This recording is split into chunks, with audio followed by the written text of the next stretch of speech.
Hello and welcome to the VLearn.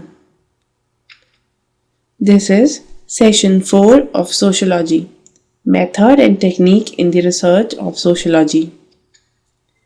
Topics to be covered are Introduction, Historical Research, Research Methods, Data Collection, Techniques of Data Collection, Data Analysis. Introduction. So yes, in this session we will basically going to had a discussion about research in sociology. जब हम लोग sociology की study की बात करते हैं और हम ये बोलते हैं कि इट्स अ सोशल साइंस, यानी कि ये साइंस है, एक स्टडी है. Science is about the something which have a knowledge. Science वो होता है जिसमें कुछ नॉलेज होती है, जिसमें कुछ रिसर्चेज होती हैं, जिसमें कुछ अंडरस्टैंडिंग्स होती हैं, जिसके कुछ प्रिंसिपल्स होते हैं. सो जब हम सोशलॉजी को एक सोशल साइंस बोलते हैं सो डेफिनेटली उसमें हम किसी ना किसी तरीके की रिसर्च तो करेंगे. अगर मैं बोलती हूँ कि इंडियन सोसाइटी के अंदर या इंडियन सोसाइटी में लोग इस तरह से परफॉर्म करते हैं, लोगों का जो काम करने का तरीका है वो कुछ ऐसा है. सो ये जो स्टडीज़ हैं, ये जो आइडियाज़ है वो कहाँ से आते हैं? ये आइडियाज़ और ये जो स्टडी जो हम करते हैं ये उनसे आते हैं. जो हम लोग स्टेटमेंट प्रोवाइड करवाते हैं, जो हम रिस्पॉन्सिबिलिटीज़ प्रोवाइड करवाते हैं, ये हम इन करवाते हैं ताकि हम उनकी बेटर वर्किंग्स ले सकें. Concept of scientific study of a society is based on the premises that it is impossible to gather the objective. एक objective को gather करना impossible होता है. We not make it generalizable data. We acknowledging this. Socialist tries to be as systematic as possible as it carry out their researches. So जिस तरह से वो अपने researches को carry करते हैं, वो अपने काम को carry करते हैं, that's all comes into a सोशलॉजीज. हमने सोशलॉजीज वर्किंग के अंदर बोलते हैं. तो हम ये मान सकते हैं सोशलॉजीज में भी डिफरेंट मेथड. एक सोशलॉजी में रिसर्च की ज़रूरत हमेशा पड़ती है, एक नॉलेज को गैदर करने के लिए, या कह लीजिए एक चीज़ को समझने के लिए. जब तक आप उसकी रिसर्च नहीं करोगे तब तक आप काम नहीं कर पाओगे. तो रिसर्च बहुत ज़रूरी है. अब चाहे आप उसे साइंटिफिक अप्रोच में ले जाइए या चाहे आप उसे एक ह्यूमनिस्टिक अप्रोच में ले जाइए, but that was always required research. वो दोनों ही अप्रोचेस एक अंडरस्टैंडिंग से आती हैं. सो वो अंडरस्टैंडिंग हम लोग गैदर करते हैं बाय डिफरेंट रिसर्च. अगर हम रिसर्च मेथड की बात करें तो 7 स्टेप्स यूज होते हैं एक रिसर्च के अंदर. यानी कि एक रिसर्च को करने के लिए जो रिसर्चर है, यानी कि जो रिसर्च कर रहा है, वो 7 स्टेप को फॉलो करता है. सबसे पहले डिफाइन द रिसर्च प्रॉब्लम. वो रिसर्च प्रॉब्लम को डिफाइन करता है. Then it's review the evidence, do a literature review. Problem को समझना मतलब एक आइडिया ले लेना कि किस बारे में आपको रिसर्च करनी है, कौन सी चीज़ आपको पता नहीं लग रही है. जो चीज़ आपको पता नहीं लग रही दैट मीन्स उसके लिए जानना ज़रूरी है. सो ये एक प्रॉब्लम ही तो हुई. सो रिसर्च हमेशा एक प्रॉब्लम पर होती है. Review the evidence, do a literature work. जो उससे रिलेटेड मटेरियल होता है या जितना भी पास्ट आइडियाज़ जो डेवलप किए होते हैं उससे रिलेटेड मटेरियल इकट्ठा करना, मटेरियल को एक साथ लेकर आना. So that's all comes into review the evidence, do a literature review. जब हम एक लिटरेचर रिव्यू करते हैं तो थर्ड थिंग होती है make the problem precise. Make the problem precise in terms of specify your hypothesis. एक लिटरेचर जब हमारे पास आता है या हमारे पास पास्ट डाटाज या पास्ट रिकॉर्ड्स जब आते हैं तो उनसे रिलेटेड हम कुछ अजम्पशंस बनाते हैं, कुछ आइडियाज क्रिएट करते हैं कि suppose this may be happen और दैट मे बी हैपन, इस तरीके से. सो ये होता है स्पेसिफाई योर हाइपोथेसिस. हाइपोथेसिस का मतलब अजम्पशंस. तो हम अपने अजम्पशन को इसके अंदर डिफाइन करते हैं. It workout a research design. पूरा रिसर्च का डिज़ाइन डिफाइन करते हैं कि रिसर्च का डिज़ाइन क्या है, किस तरह से रिसर्च काम करती है, किस तरह की उसकी ओवरऑल वर्किंग है. That is research design. मतलब मैं कहाँ रिसर्च करूँगा, कैसे रिसर्च करूँगा, कहाँ से इंफॉर्मेशंस को गैदर करूँगा. That's all comes into research design. जब हम एक रिसर्च, दैट इज व्हाट, जो ऊपर के अभी 4 प्रैक्टिसेस हैं, यानी कि स्टेप 1, 2, 3, 4, ये वो होती है जहाँ पर रिसर्चर अपने आइडियाज़ और अपने अजम्पशंस को यूज कर रहा होता है, उनकी यूटिलाइजेशंस कर रहा होता है. Now, the 5th step is carry out a research and collect your data. That means आप क्या करते हो, आप फाइनली रिसर्च को कैरी आउट करते हो। आपने जो भी जगह, जो भी प्लेस डिफाइन की है, जो भी मेथड डिफाइन किया है अपनी रिसर्च को करने का, आप उस मेथड के साथ, उस प्लेस के साथ उस रिसर्च को फाइनली कंडक्ट करते हो। दैट इज व्हाट जो फिफ्थ स्टेप होता है, ये बहुत ज्यादा कंडक्शन प्रोसेस में होता है। यानी कि यू कलेक्ट द डाटा को कलेक्ट करो and then finally conducted out a research. जब हम रिसर्च को कंडक्ट करते हैं तो डेफिनेटली उसको कंडक्ट करने के बाद हमारे पास कुछ इंफॉर्मेशन आती है, या ये कह सकते हैं कि हमारे पास एक डाटा आ जाता है। नेक्स्ट स्टेप क्या होता है, interpret that result, analyse your data. यानी कि आप अपने रिजल्ट को इंटरप्रेट करोगे, उससे एक आइडिया डेवलप करोगे और उसके बाद आप उसको एनालाइज करोगे। So interpret the result and analyse your data. Then other is report the finding, publish और प्रेजेंट देम।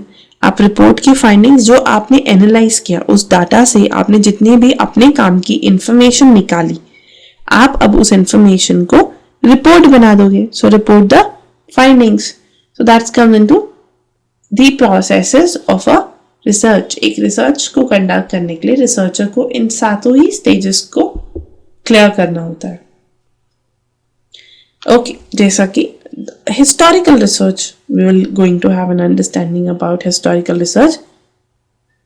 Historical research में क्या सबसे पहले आइडिया आता है, the words define historical research, यानी कि एक रिसर्च है जो हिस्ट्री पर डिपेंड है। यानी कि ये एक डाटा कलेक्शन है, ये एक एवेल्युएशन है, एक डिस्कशन है, एक अंडरस्टैंडिंग है, एक एक्सप्लेनेशन है, जिसकी पास्ट में ऐसा क्यों हुआ था, what was the reason behind of happening it. So a systematic collection and evaluation of data to describe, explain and understand the action or the event that occurs sometime in the past, that's comes into historical research. There is no manipulation or a control of variable in the experimental research. अगर हम लोग historical research की बात करें तो उसमें किसी तरीके की as manipulations available नहीं होती, क्योंकि बहुत सिंपल सा रीजन है, that is what something was occurred. आप उसमें हाइपोथेसिस बहुत सारे लगा सकते हो, बहुत सारी assumptions इम्प्लीमेंट किए जा सकती हैं। So it's basically an attempt which is more to reconstruct what happens during a certain period of time. क्या हुआ था एक पर्टिकुलर टाइम में। सो दैट्स व्हाट एक अटेम्प्ट होता है ये, just to develop or reconstruct the whole ideas, whole concept को दोबारा से बनाने का ये सिर्फ एक अटेम्प्ट होता है, एक कोशिश होती है। अगर हम हिस्टोरिकल रिसर्च की बात करें तो हिस्टोरिकल रिसर्च जो होती है वो पास्ट डाटा को स्टडी करता है। वहीं पर एक्सपेरिमेंटल रिसर्च होती है जहां पर एक कंपनी बार बार एक्सपेरिमेंट्स करती है। तो क्या रीजन है हिस्टोरिकल रिसर्च की, व्हाट आर द पर्पस। सबसे पहले learn from the past failures and success. Historical research tells you कि इस तरह के steps को लिया गया था जिसकी वजह से ये problems आई थी। So don'ts. Okay. और probably the vice versa situation कि इस तरह के better steps को लिया गया था इसलिए वो economy आज better है। So that was comes into a learn from a past failures and success. Then other is apply them to present the day problems. जितनी भी डे प्रॉब्लम्स होती हैं उनको सॉल्व आउट करने के लिए भी we sometime use historical research. Make productions, जैसा कि शुरू से ही बोल रहे हैं कि हिस्टोरिकल रिसर्च के अंदर बहुत सारी assumptions का एक आइडिया लेना पड़ता है, that's comes into production. Then test hypothesis concern the relationships. ये बेसिकली होता है जब हम लोग जितनी भी assumptions को बनाते हैं और हम उन assumptions को बताने के बाद जब हम उन पर टेस्ट कंडक्ट करते हैं, उन पर एक आइडिया जनरेट करते हैं कि ये जो हाइपोथेसिस है, assumptions है, वो कितनी बेटर है और किस तरह से यूज हो सकती है। That was comes into purpose of historical research. It understands the present educational practices and policies more fully. ये बहुत अच्छे से अंडरस्टैंड करते हैं कि प्रेजेंट एजुकेशन सिचुएशन कैसी है और पॉलिटिकल सिचुएशन कैसी है और किस तरह से हम उसे बेटर बना सकते हैं। Next is step involve in the historical research. Historical research में कौन कौन से स्टेप्स इन्वॉल्व हैं। सो अगर हम इनके स्टेप्स की बात करें, सबसे पहले defining the problem. Her research का पहला स्टेप यही होता है, टू अंडरस्टैंड की प्रॉब्लम क्या है। दूसरा, लोकेटिंग द रेलेवेंट सोर्सेज, यानी कि कौन कौन से ऐसे सोर्सेज हैं जहां से आपको इंफॉर्मेशन अवेलेबल हो सकती हैं। Then summarizing the information obtained from the historical sources, यानी कि you are basically going to summarize this कि आपने पास से न्यूमेरिकल रिकॉर्ड से, ओरल स्टेटमेंट से, डॉक्यूमेंट से किस तरह की इंफॉर्मेशन को गैदर किया है। जब आपके पास उनकी समरी आ जाती है तो फिर आप क्या करते हो, you start evaluating them, evaluation of an historical sources, that is internal criticism and external criticisms. Then the historical researcher use of a following method. कौन कौन से methods एक historical researcher use करते हैं। सबसे पहला theoretical model. Theoretical model is theory model. past में क्या analysis हुए थे, क्या understandings हुई थी, क्या statements दी जा चुकी हैं। Then use of a pattern and theme. वो किस तरह का पैटर्न और किस तरह का थीम यूज कर रहे हैं, यानी कि किस तरह की वो प्रॉपर वर्किंग्स में आ रहे हैं। देन कोडिंग सिस्टम क्या है उनका, एंड देन क्वांटिटेटिव डाटास, किस तरह के वो क्वांटिटेटिव डाटास को यूज कर रहे हैं। There are certain advantages and disadvantages of historical research. Historical research के अपने कुछ एडवांटेजेस हैं और कुछ डिसएडवांटेजेस हैं। सो एडवांटेजेस में सबसे पहले, they permit the investigation of an tops and question that can be studied in no other fashion. That is, advantage ये कि हम ऐसी investigations करते हैं जैसे कि पहले यूज नहीं हुई होती। Disadvantages is कि cannot be controlled for a threat to the internal validity. ये किसी भी तरीके की control we can't control it.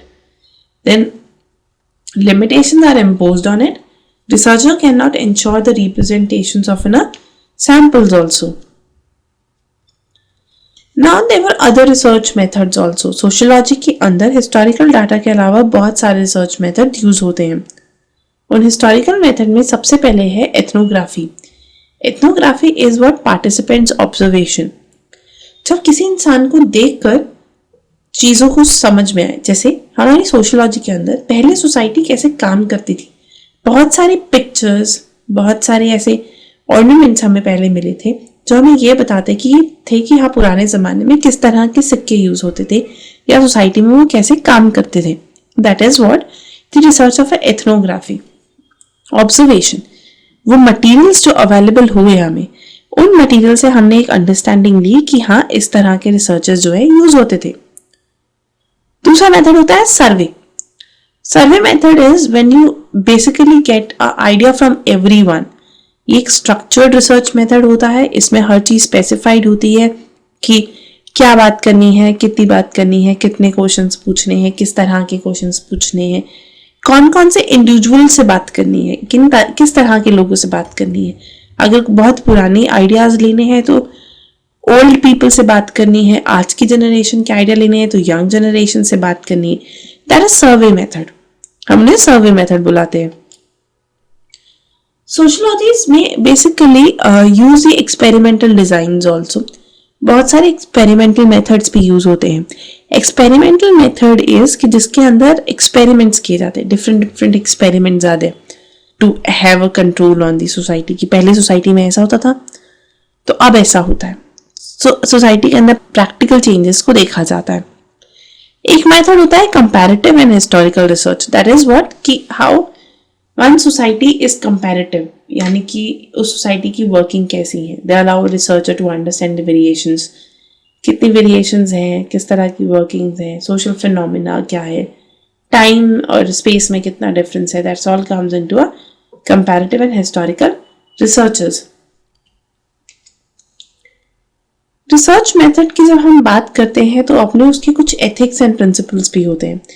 Ethics and principle in terms of कि आपके पास जितनी भी इंफॉर्मेशन अवेलेबल हो रही है, जितने भी सोर्सेज आपको अवेलेबल हो रहे हैं, वो किस तरह से हो रहे हैं एंड किस तरह से हम उनको सही से यूटिलाइज कर सकते हैं।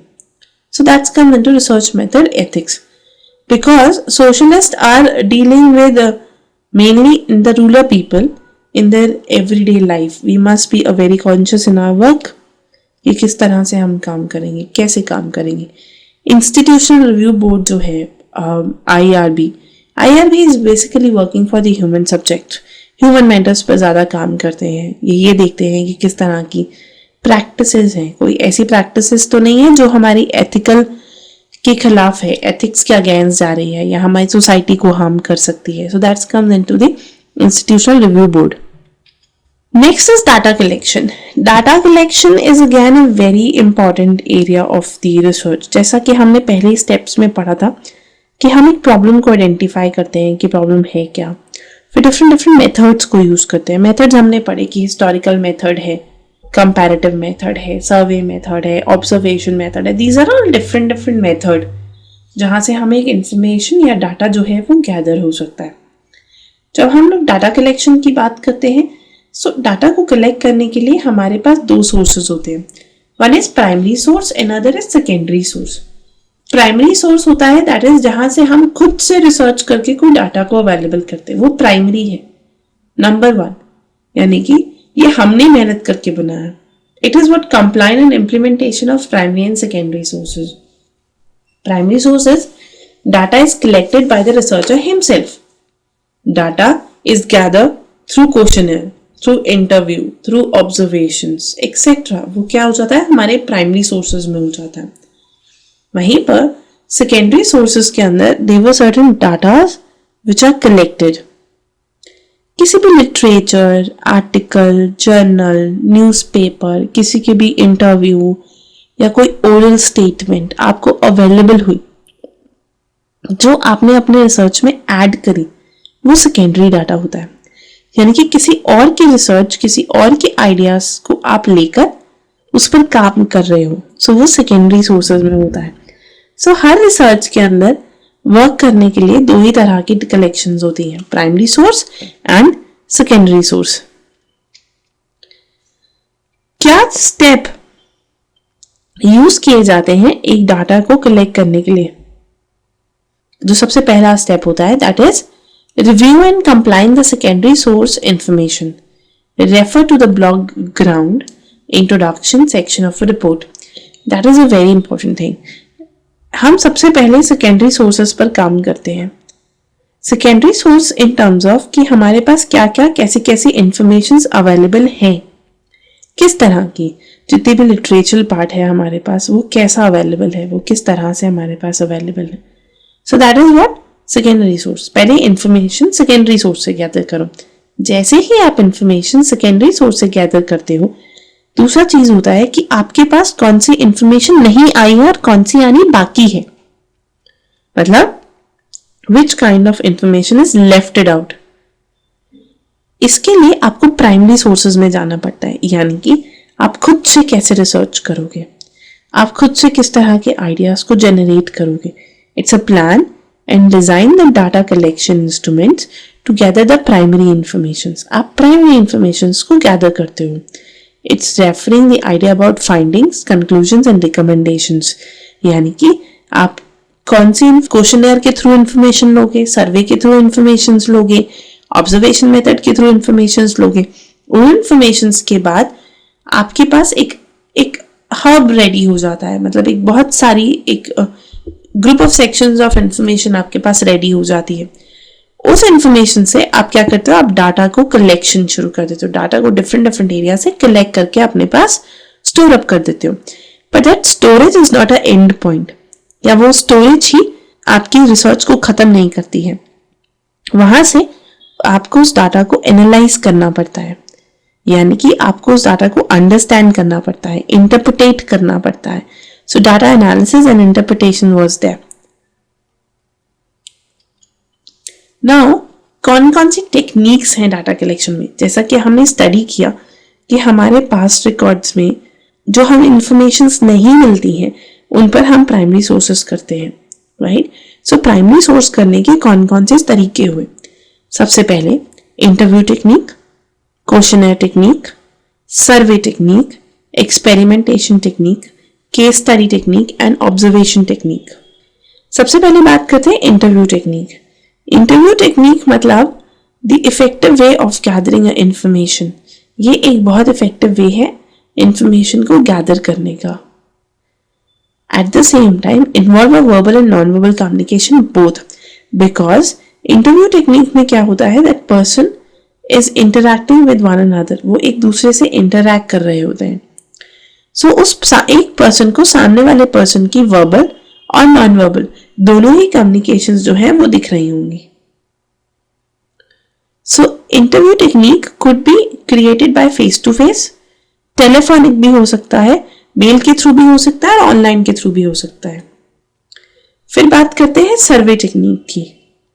Survey technique is somewhere talking about कि हम किस तरीके का सर्वे गैदर कर रहे हैं, यानी कि किस तरह के हम डाटा कलेक्शंस कर रहे हैं. इसमें हम बेसिकली बात करते हैं कि मैं किस तरह के क्वेश्चनर्स बनाऊंगा, यानी कि what kind of a question I am going to put down, what kind of an understanding I am going to take in, यानी कि मुझे कौन सी इंफॉर्मेशन चाहिए, कैसी इंफॉर्मेशन चाहिए और किस तरह की इंफॉर्मेशन मुझे फर्दर रिक्वायर्ड होंगी. So that was comes into a questionnaire method, यानी कि क्वेश्चन पुट डाउन किया जाता है और उस क्वेश्चन के आंसर्स हम लोग अपने एक सिलेक्टिव एनवायरनमेंट से लेते हैं. जब हम बोलते हैं कि क्वेश्चन पुट डाउन किए जाते हैं, क्वेश्चन को पूछने के दो तरीके होते हैं, या तो ये ओपन एंडेड क्वेश्चन होते हैं या क्लोज एंडेड क्वेश्चन होते हैं. क्लोज एंडेड क्वेश्चंस होते हैं जिनको सिंपल आपको डिफाइन करना होता है कि किस किस तरह के रैंक 1 to 5 में रेट कर दो, this is close ending. Free open ended होते हैं, फिलिंग द ब्लैंक्स दे दिया और फिलिंग द ब्लैंक्स को बता दिया गया कि आप इसमें अपनी मर्जी से कुछ भी फिल अप कर सकते हो. तो that was comes into survey questions. Then observation.